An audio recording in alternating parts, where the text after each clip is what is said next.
Thanks for joining me on episode 1055 of the Inspired Stewardship Podcast.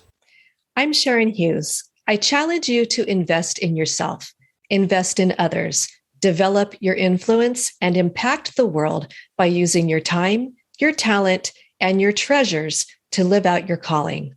Having the ability to believe the truth of who you really are is key, and one way to be inspired to do that is to listen to this, the Inspired Stewardship Podcast with my friend, Scott Mader. The truth is, when you look at a budget category, if you consistently go over or under in a particular budget category, either one, you need to think about it. You need to look at it and go, wait a minute.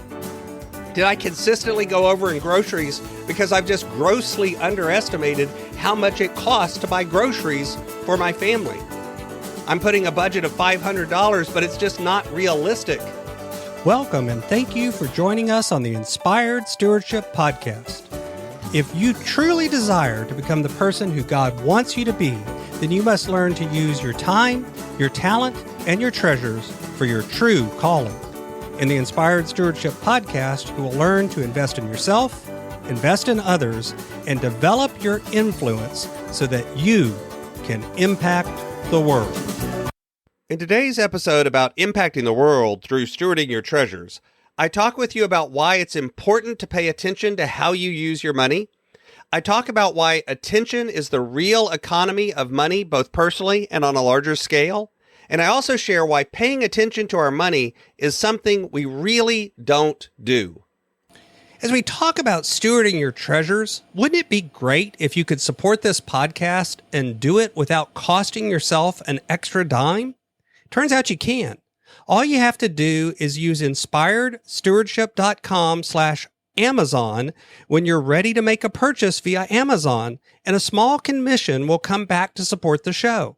If you enjoy the show when you're ready to buy from Amazon, just use inspiredstewardship.com/Amazon. Just like time, money is a finite resource. No matter how much you make, you can only have so much. I've talked to people that make $35,000 a year. I've talked to people that make $350,000 a year. I've even talked to people that make $3 or $4 or $5 million a year. And the truth is, there's always limits. There's always a decision about how they spend their money. One of the biggest differences I've found is, in general, those people who pay attention to how they use their money are happier about how they use their money. They're able to look at it and go, am I using my money in a way that gets me the values and the freedom and the energy and the things that I want in my life? Most of us will talk about money in terms of the stuff it gets us. But the truth is, real happiness with money comes from alignment. Taking your money and looking to make sure that you're using it in ways that are aligned with your priorities and your values. Are you using your money in a way that gets you more of what you really want? The deeper wants and needs, the things beyond just the stuff, the things that get you an emotional experience, the things that get you a value experience around things that you find important and commitment to. The truth is, attention to money, paying attention to what we're doing, is the real economy of both our personal budget as well as the larger budget, the larger economy. Think about it.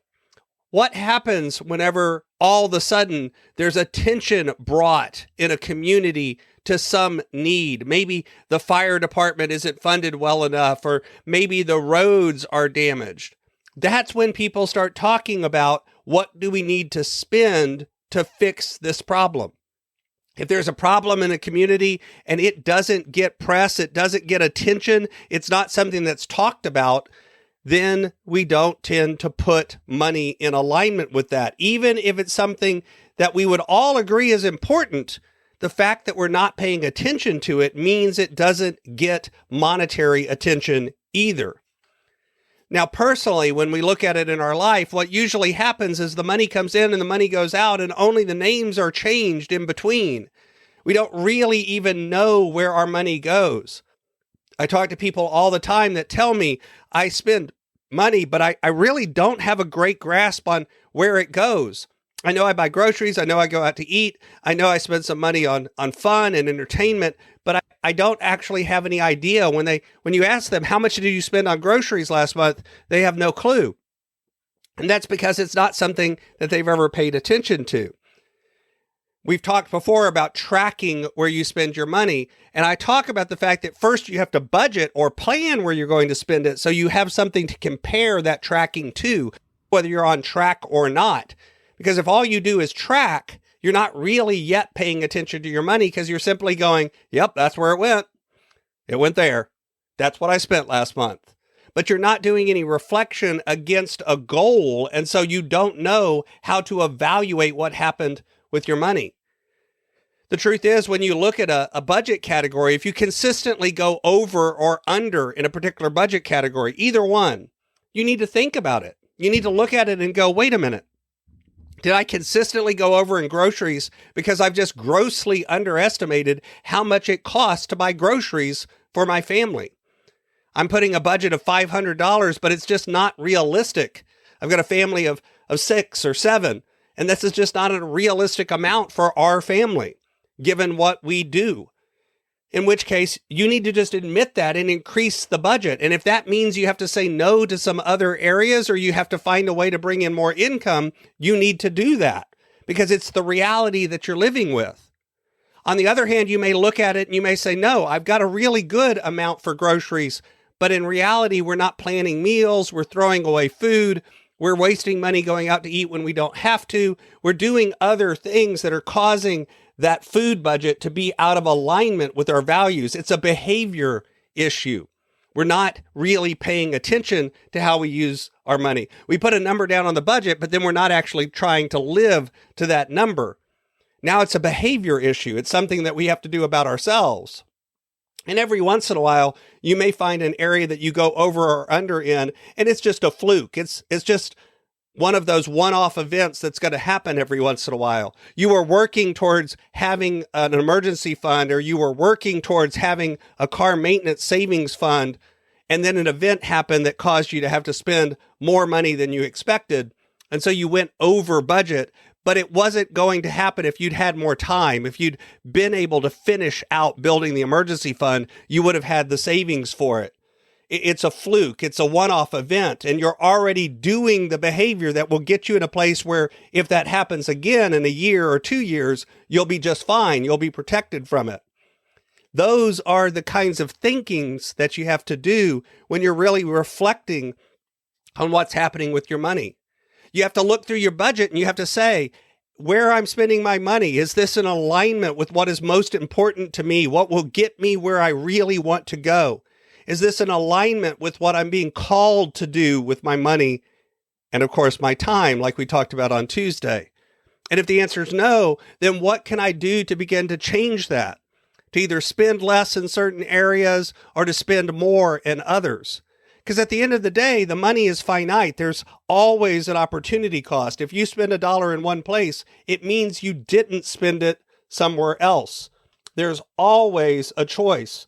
No matter how much you make, there's always some level of making a decision about where your dollars go. And to do that, you have to pay attention to your money. Thanks for listening. Thanks so much for listening to the Inspired Stewardship podcast. As a subscriber and listener, we challenge you to not just sit back and passively listen, but act on what you've heard and find a way to live your calling. If you like this episode on the stewardship of treasures, you can sign up for our treasures tips by going to inspiredstewardship.com/treasures or text in the U.S. 44222 treasures tips. And we'll send you 5 weeks of our best tips on stewarding your treasures. Until next time, invest your time, your talent, and your treasures. Develop your influence and impact the world.